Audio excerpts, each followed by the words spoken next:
성탄은 사랑입니다 라는 말씀의 제목으로 은혜를 나누겠습니다. 지난 주일에 나눈 말씀처럼 성탄의 기쁜 소식은 목자들처럼 평범한 사람들의 일상 가운데 들려왔습니다. 한밤중 들녘에서 양을 치던 목자들은 천사가 일러준 말씀을 기억하며 베들레헴 성내로 들어가서 그 일이 이루어진 것을 직접 보려고 출발했습니다. 생각해보면 성도로 살면서 하나님이 행하시는 기적과 구원의 역사 현장에 있는 것이 영광이고 행복입니다.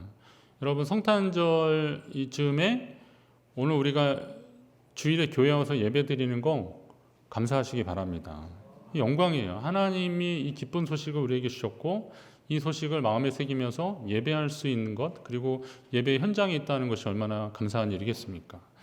저는 사역자로서 성도님들의 이렇게 전화를 받을 때 하나님께 참 감사할 때가 많이 있습니다. 물론 안타깝고 좀 힘든 이야기를 들을 때, 그럴 때 저도 막 마음이 저리고 또 슬퍼하기도 하고 막 그럴 때도 있지만, 어느 때는 또 목사님 기뻐해 주세요, 축하해 주세요, 제가 저희 이런 문제로 기도하고 있었는데 하나님이 응답하셨다고 그런 이야기를 들을 때 얼마나 좋은지 몰라요. 우리 장한 형제 박사학위 논문 통과됐다는 얘기를 우리 권사님이 떨리면서 저한테 주시는데, 참 그런 걸 그 부모로서 얼마나 이렇게 애태우면서 기다렸을까 하는 그런 마음들 있잖아요.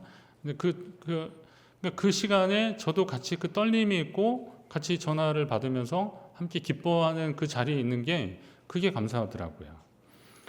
슬픔의 자리에도 하나님의 위로와 하나님의 소망 가운데 그 자리에 함께 서 있는 것도 감사하더라고요. 이게 하나님의 사람들에게 주시는 은혜와 복입니다. 하나님은 우리가 그 자리에 있기를 바라는 거죠. 그래서 제가 가끔 말씀드린 대로 그 자리에 있게 하신 게 하나님의 은혜더라고요. 여러분을 이 자리에 있게 하신 것도 하나님의 은혜인 줄 믿습니다. 예수 그리스도의 탄생의 소식은 온 세상이 기뻐할 만한 좋은 소식입니다. 하나님이 이 소식을 몇몇 사람만 알기를 원치 않으십니다. 그래서 더 많은 사람들에게 이 소식을 전하고 싶은데, 그러면 그 소식을 전하는 사람이 필요한 거죠. 그와 같은 사람들은 하나님의 사람들입니다. 시작과 상황은 모두 다르겠지만 구원의 소식을 전하는 하나님의 사람들이라고 하는 영광의 호칭은 그 일을 행하는 모든 사람들에게 다 붙여질 것입니다. 여러분이 독생자 예수님을 보내신 하나님 아버지의 마음을 깨달아서 더 기쁜 마음으로 성탄의 소식을 전하는 자, 하나님의 사람으로 사시기를 주의 이름으로 축원합니다. 천사가 목자들에게 그러잖아요. 다윗의 동네에 너희를 위하여 구주가 나셨으니 곧 그리스도 주시니라.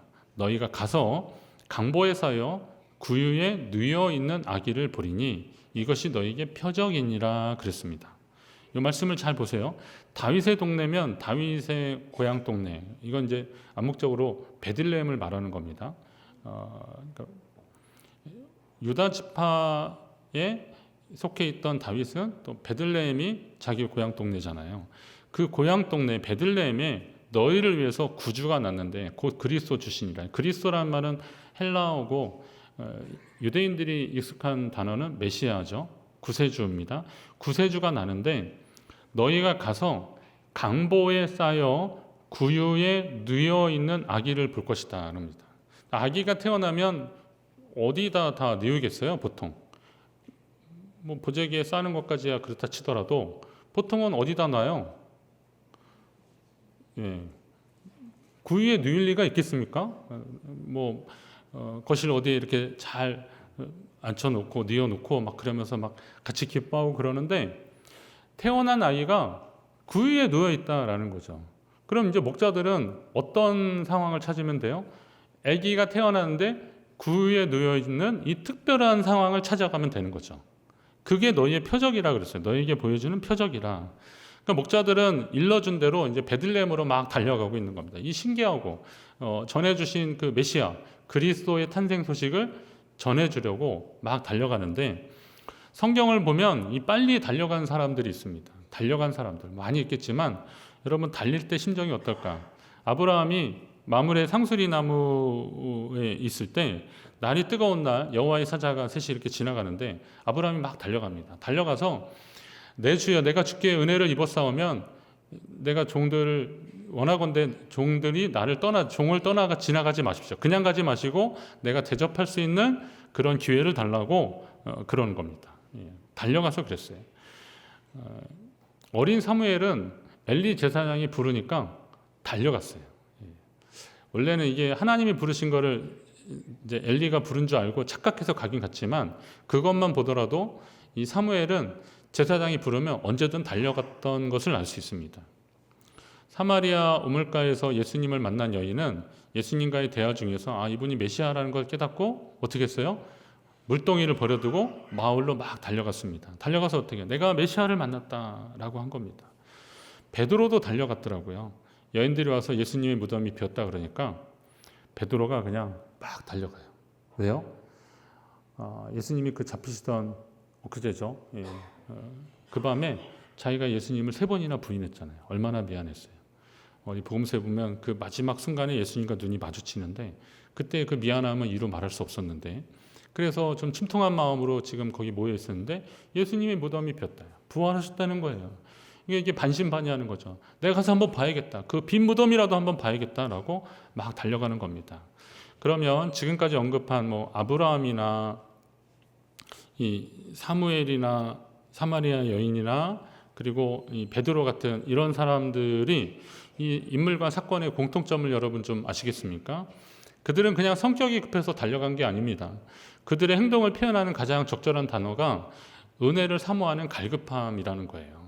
하나님께 대한 그리고 하나님 베푸신 은혜, 믿음의 사람으로 살려고 하는 그 갈급함이 그들 가운데 계속 있었던 겁니다.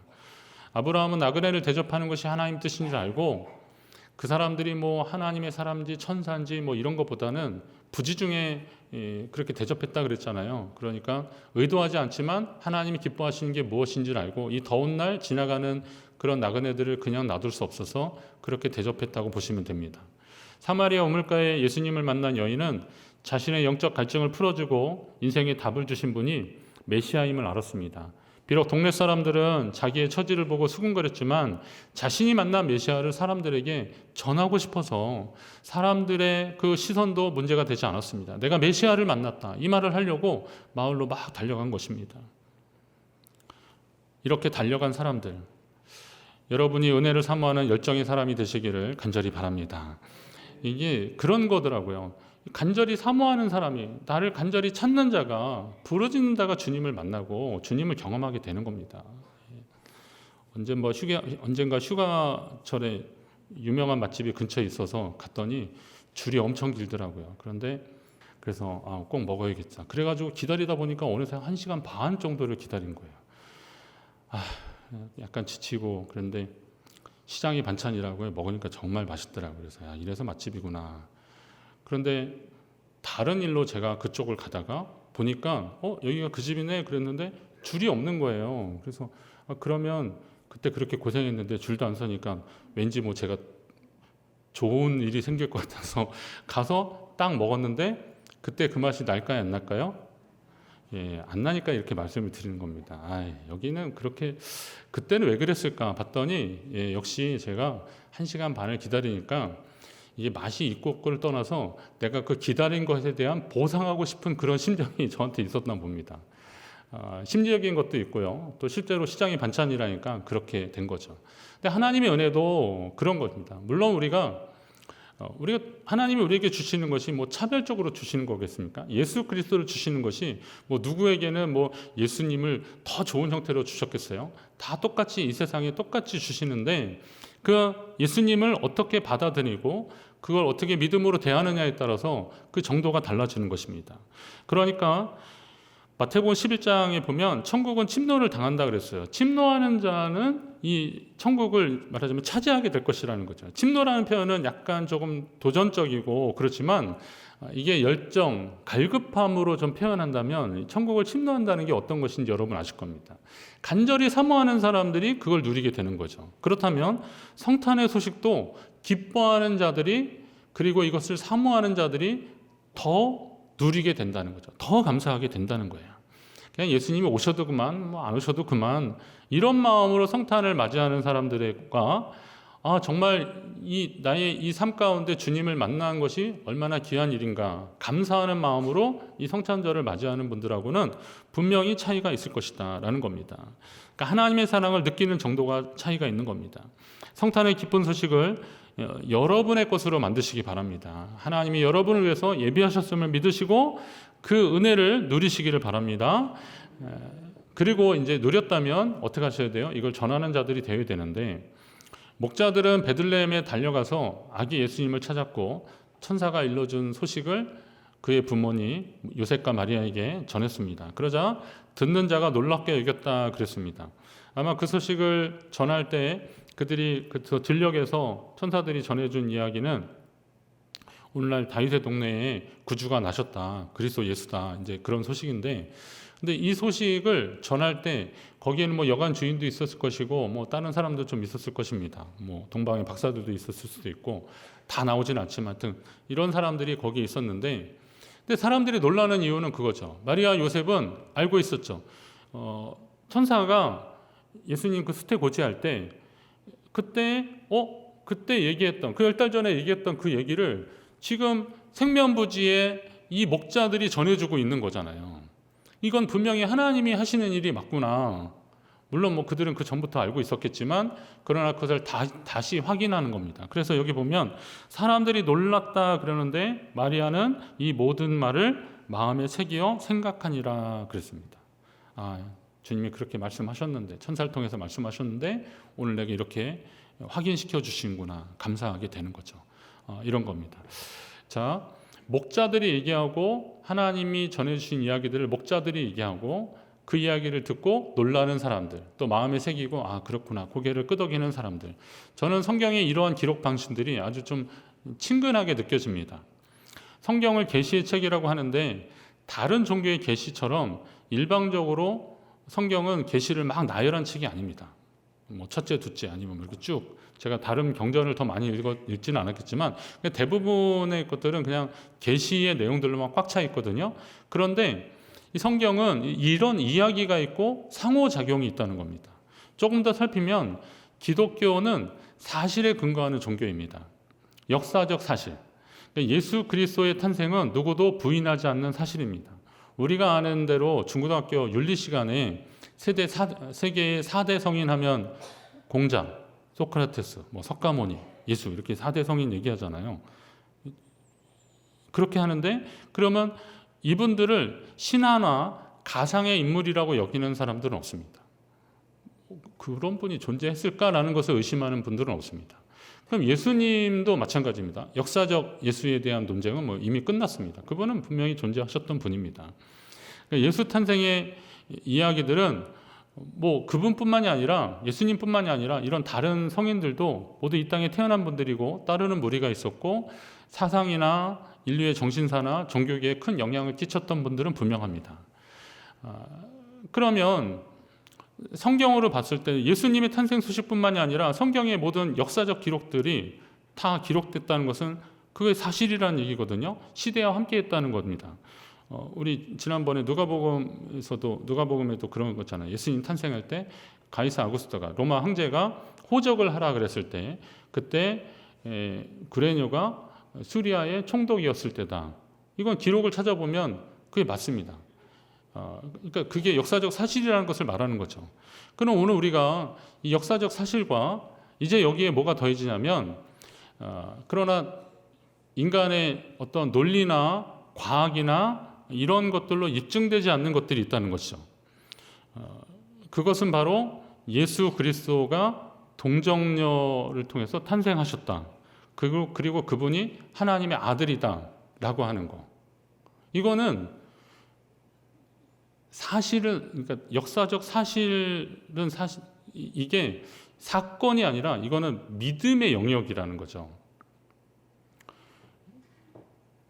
우리가 보통 생각했을 때 예수님이 역사적으로 존재했던 것은 그냥 끄덕일 수 있는데 그분이 동정녀의 몸으로 성령으로 잉태해서 나셨다라는 거, 그리고 그분이 바로 하나님의 아들이셨다라는 것은 그거는 믿음의 영역이라는 거죠. 그러니까 사실과 계시의 양면성이, 이 믿음의 양면성이 같이 있는 겁니다. 우리 기독교는 말하자면 이순신 장군이 16세기에 존재했던 분이라는 것을 여러분들이 그걸 믿고 안 믿고하고 상관없이 그분은 그냥 존재하는 겁니다. 그건 인식의 문제입니다. 근데 중국 사람들은 그 이순신을 자기 나라 장군으로 하는 그런 시도들이 있다라고 생각하는데, 그거는 중국의 역사관이 이쪽 그 밑에 쪽들도 자기들의 변방이라고 생각하고 속국이라고 생각하니까 그렇게 하는 거죠. 그러니까 똑같은 사건을 가지고 어떻게 인식하느냐에 따라서 인식의 정도가 달라지고 받아들이는 게 다르긴 한데, 그거는 인식의 문제입니다. 그러나 믿음의 문제는 그걸 뛰어넘는 거죠. 예수 그리스도가 2000년 전에 존재했다라는 것을 뛰어넘어서 그분이 우리를 위한 구세주다, 하나님의 아들이다라는 것을 믿는 믿음이 오늘 우리 가운데 있어야 예수 그리스도를 통한 하나님이 선물이다, 예수 그리스도가 하나님의 선물이다라는 사실을 받아들여지고 믿어지게 되는 것이다 라는 겁니다. 로마서 8장에 보면 우리가 소망으로 구원을 얻었다 그랬어요. 보이는 소망이 소망이 아니니 보는 것을 누가 바라리요 그랬습니다. 보여지고 만져지고 경험되어지는 것을 굳이 믿는다고 말하지는 않습니다. 그러나 그 너머에 있는 하나님의 뜻, 계시를 믿고 받아들이는 게 이게 믿음이라는 거죠. 그리고 그것을 믿는 자들에게 주님이 그들을 귀히 여기시고 기뻐하시고 상 주실 것을 믿는 게 그게 믿음이라는 거예요. 자, 그러면 솔직히 목자들은 천사들이 그런 이야기를 했을 때 그런 일이 있을 수 있을까? 어떻게 하나님이 사람의 몸으로 이 땅에 오실 수 있단 말인가? 라고 하는 생각들 좀 있었을 것입니다. 그럼에도 불구하고 그때의 현상이 너무 강력하니까 거부할 수 없으니까 한번 좀 가보자 라고 했습니다.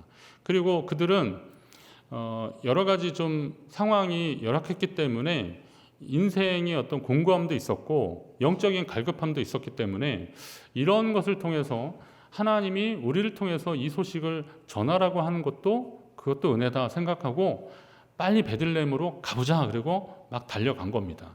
그랬는데 실제로 그때 태어난 아기가 구유에 누워 있는 것을 보고 천사가 말한 대로 하는 것이 지금 그때 그 현상으로 나타나는 이 일들을 보니까 하나님이 지금 계획하고 준비하고 이루시는데 우리가 그 한복판에 있구나라는 것을 깨닫기 시작하면서 그들은 오늘 다윗의 동네에 너희를 위하여 구주가 나셨으니 곧 그리스도 주시니라 라고 하는 천사의 말을 그 부모에게 거기 있던 사람들에게 그대로 전달해 주는 겁니다.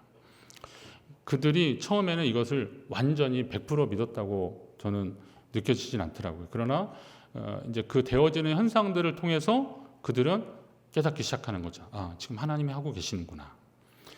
여러분은 어떻습니까? 우리의 믿음이 계속 자라나야 하지 않겠습니까? 여러분 믿음이 자라나고 있습니까?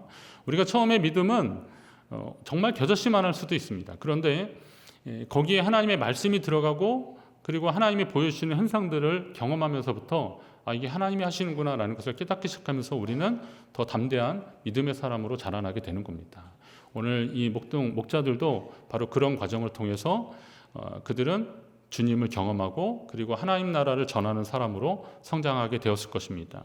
그들은 여기서 전해줬고 이후에 다른 사람들에게도 듣고 본 것을 전하는 자로 살았을 것입니다.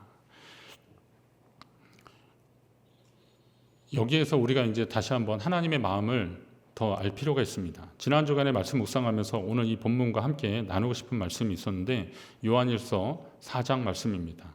무엇이 그 목자들로 하여금 그 이후에도 다 기록되진 않았지만 그들이 그 부모에게 이야기를 하고 그리고 그들의 삶의 자리로 돌아가서 예수 그리스도를 증언하는 삶을 살도록 하게 했는가? 다른 표현보다는 바로 하나님의 사랑을 그들이 알았기 때문에 그렇습니다. 요한이 그런 고백을 합니다. 하나님의 사랑이 우리에게 이렇게 나타난 바 되었으니 하나님이 자기의 독생자를 세상에 보내심은 그로 말미암아 우리를 살리려 하심이라 그랬습니다. 그러니까 하나님은 독생자를 이 땅에 보내심으로 하나님의 사랑을 우리에게 표현하셨다라는 겁니다. 독생자를 세상에 보내셨다는 것을 너무 당연하게 생각하지 마십시오. 자기가 가장 아끼고 소중한 것을 내어준다면 그 내어주는 것 그 이상의 가치를 인정해 주는 겁니다. 그러면 하나님이 독생자를 우리를 위해서 내어주셨다면 우리의 존재가 얼마나 귀한 존재인지를 우리는 다시 확인하셔야 되는 겁니다. 여러분이 바로 그런 존재라는 거예요. 여러분 감사하시기 바랍니다. 그런데 거기에서 멈추지 않고 나한테만 그런 건 아니라는 거죠. 물론 그 사랑을 좀 독차지하고 싶은 그런 욕심이 있겠지만 그건 좀 내려놓으시고요. 하나님의 사랑은 그렇게 제한되진 않으니까. 그러면 그 사랑이 나만을 위한 것이 아니라 내 앞에 있는 사람, 내 옆에 있는 사람, 내 주변에 있는 사람에게도 똑같은 사랑이 임했다라고 한다면 그도 역시 하나님이 나만큼 그 이상으로 사랑하는 존재라는 것입니다. 여러분 이 사실 믿겨지십니까? 아멘이 약간 작은 거 보니까 이거 약간 인정하고 싶지 않으신 겁니까? 옆에 분 한번 보세요. 이분을 정말 하나님이 사랑하신다. 보시라니까. 저 말고 옆에 분 보세요. 예.